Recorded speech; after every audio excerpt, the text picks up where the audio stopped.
Hey YouTube, I was decided to make a video about this Palomino State Armory dagger. This is a full size, um, and one of the questions that I searched for on the internet that never really got answered or could find an answer to is, could you put a Crimson Trace grip laser on this pistol? So the answer, short answer, yes, you definitely can, and I've just done so. This is basically very similar to like a Glock in design and size and shape. So most Glock parts are interchangeable with it.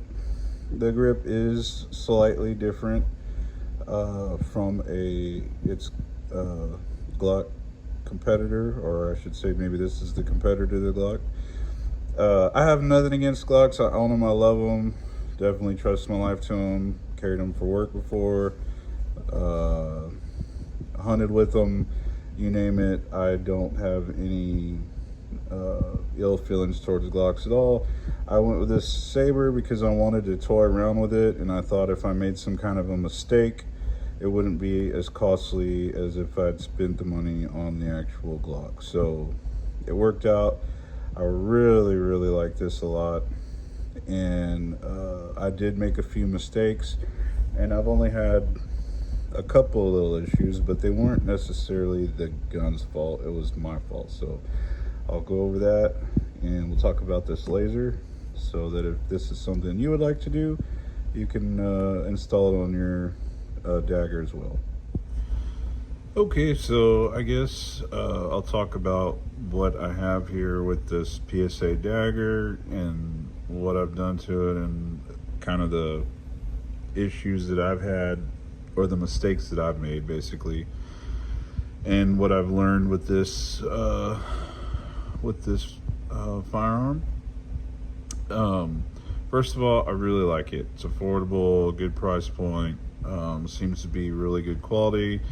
It's kind of a Glock based design, and so that brings in like a whole simplicity and reliability aspect to it that, you know, I can really appreciate and relate to, because I've had good luck with Glock stuff in the past, and I still use a lot of Glock stuff, and this basically gave me an affordable platform to experiment with. So the things that I've had issues with was, the first thing, I made a mistake.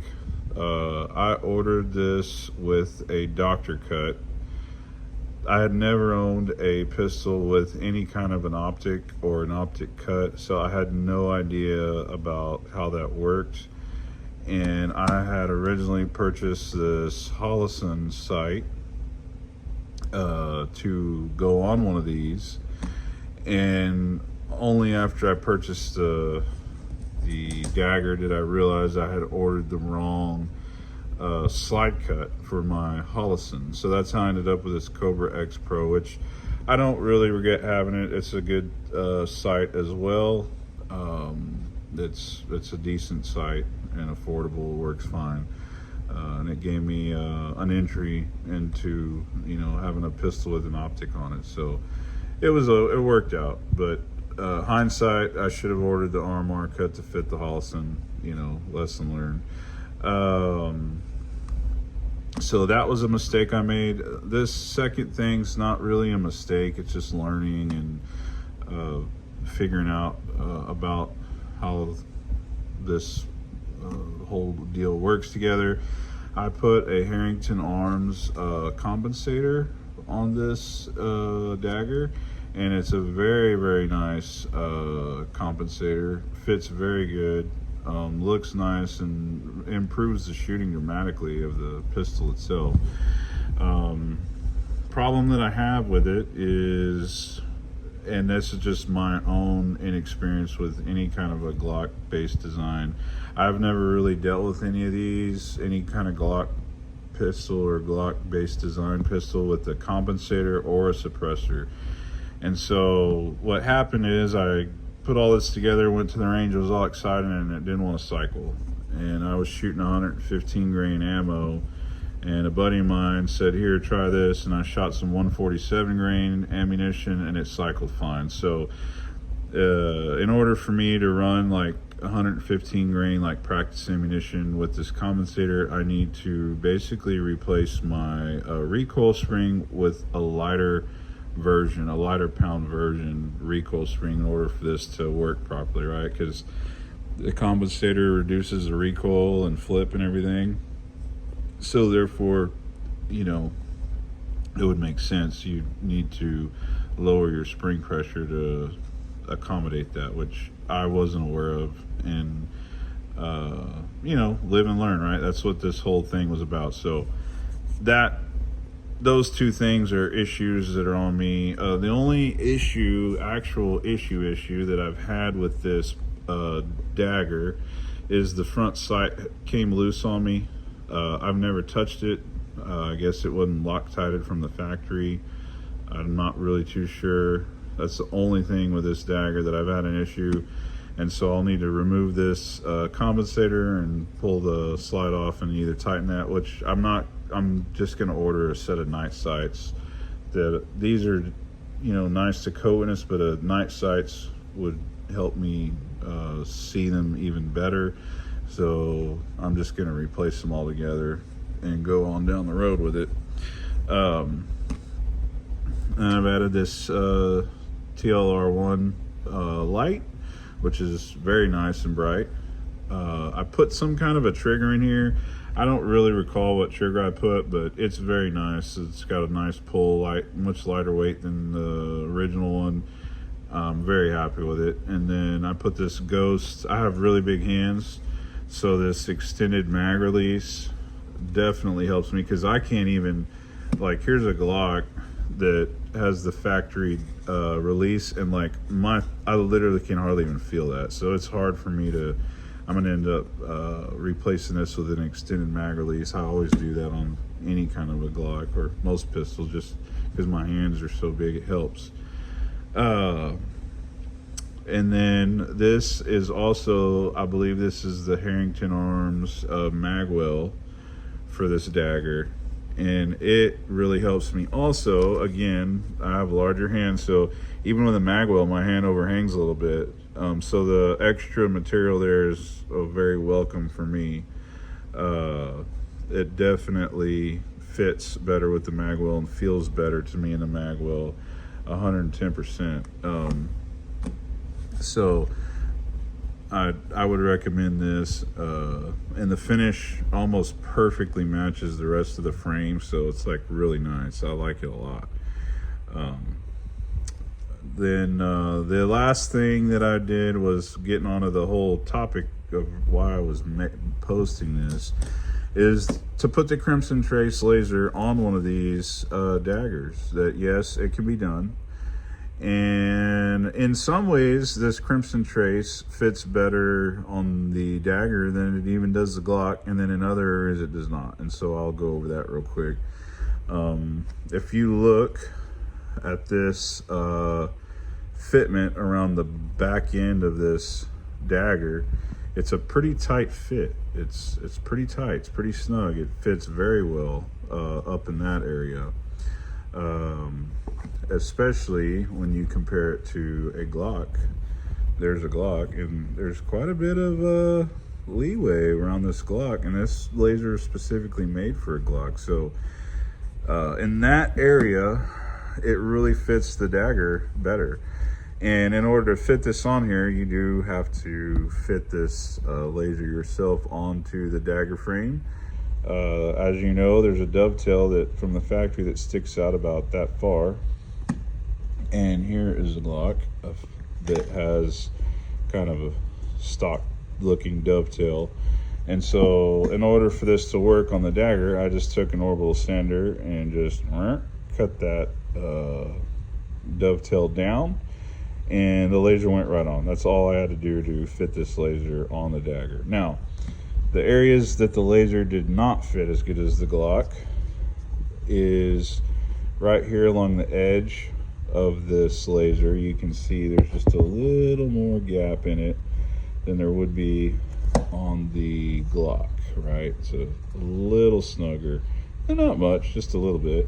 And then right down here at the base, I have a little EVA foam shoved in there just so that the batteries can't jostle out. that you can't see, unless you're specifically looking for it. And that gap is honestly small enough that when I grip the pistol, I can't feel the difference between the Glock. And this is an older laser. I'll show you in a minute. And this is a newer one that you would purchase. This laser will still fit on here the exact same way. And this newer laser right here, this is the one that I just showed you, is the LG 637. I think it would actually fit this Dagger even better, because it would bring this line here more instead of up, and the grip gets thicker here, so it's not going to give you quite as much gap there. It'll be more closer fit like this Glock, right? So the laser that I have on this Dagger is the older laser, the LG 617, which they no longer make this anymore, but I had this laying around, so it was an easy way for me to experiment in case I fouled something up, and which I didn't. It works perfect, and the laser works perfect. It's very level and in line. It's not loose at all. It's a very tight fit, snug fit. Absolutely won't go anywhere, and definitely shootable. Again, with my larger hands, it did add some meat to the back of the frame in this area with the Dagger, which for me is a very welcome feeling. It feels so good in my hand now, and I can still easily access the controls to my light with my index finger. I don't get any slide bite at all. You can see it up against my hand there with the laser, and it just a little bit of pressure in the back of my grip instantly can flick that laser on and off at will. So I love it. And this gun kind of has everything except for heating and air conditioning on it at this point, which you don't need, right? You don't need all this stuff, but I wanted to have fun with it. And the lasers, I hunt with these lasers. So my typical setup would be very much like this Glock right here, where I have a laser and then I'll change these sights to a night sight, and I will hunt with this at night, specifically hog hunt or varmint or coyote hunt, like from a moving vehicle. This one has that green laser. It's a little bit brighter. And the reason why I love that setup so much for hunting is if you're in a moving vehicle, the laser really pinpoints. I mean, you can imagine, you're in a moving vehicle hitting bumps and, getting jostled around, trying to use the sights and, shaking around. You can just flick on that laser, not even use a sight, and where you're, especially like beneficial, like if you have something that's on the run. If you have a target that's on the run, you can lead with this laser and know exactly how much lead you have on them to make a lethal shot. And it is extremely effective for nighttime hunting while moving or having a moving target, right? So that's what I love them for. I actually have a use for them. It's not just another thing just to say I have on my pistol. Honestly, I could do away with this, the compensator and the light, and this and a set of night sights to me is like everything I need to do what I need to do. So for me, I consider this more useful than anything else, really, for that aspect of it. I actually have a use for it. But some people, they don't prefer this kind of laser. To each their own. I love it. I have a use for it. I've hunted with it, trust it. The other thing I've noticed too is once you hunt with one of these, especially on a moving target at night, well, then you know how much about you need to lead a running animal to score a lethal hit. And so you can take that experience, that information that you gain by shooting with the laser into daylight hours where you're not going to use the laser, and about how far to lead to make that same identical shot during the day without the help of a laser, and you can score kills in daylight time. So it's a good training aid in some aspects also. So I really like it. I'm not advocating to become dependent on a laser. For those people that, you know, argue like, you don't need a laser, you don't need to be dependent on it, you should be proficient with your iron sights or your, you know, your optic. I'm not arguing with that at all whatsoever. Everyone, I feel the same way. You should be proficient with your iron sights. And for a long time, I hunted with just iron sights and didn't even make optics back then, you know. But now we have other options, and this is something that I've used for decades and really has benefited me and has frankly helped me to be successful in my hunting with the pistol setup. So that is not something I'm willing to compromise on or debate. It's a fact for me, and I'll stand by that. So yes, you can put this on a Dagger, and it makes it a heck of an ordeal. I'll do a little demonstration inside. You can still see these lasers with the lights. There's a lot of videos on Crimson Trace out there already. One complaint I have for Crimson Trace, if you're listening out there, Crimson Trace, or anyone that works for you is listening, I think Smith & Wesson bought them out a while back, and they haven't really come out with any new lasers. Like, for instance, they ought to come out with a grip laser that fits this, or do exactly what I did, provide instructions on how to fit one of these to one of these, so it's an option. They could sell lasers if people knew this information. Another complaint I have is, here's a Glock 20. This is, in my opinion, the ultimate hunting pistol. 10 millimeter. You got some real serious firepower there. Put one of these pistols on it, and all of a sudden you have something that is, like, in my opinion, the apex of nighttime hunting for hogs. You know, it would be absolutely phenomenal to be able to have one of these that fits a Glock 20. Glock 20s have been around for decades. They still don't make a grip laser for them. Why? In a day and age where we have 3D printing and all this plastic molding and different polymers and you name it, computer CAD programs and all that, you're telling me that we can't make a grip laser like this for the Glock 20. And that's just one example of many. There's tons of new pistols out there that are deserving or should be able to easily be fit up with these lasers.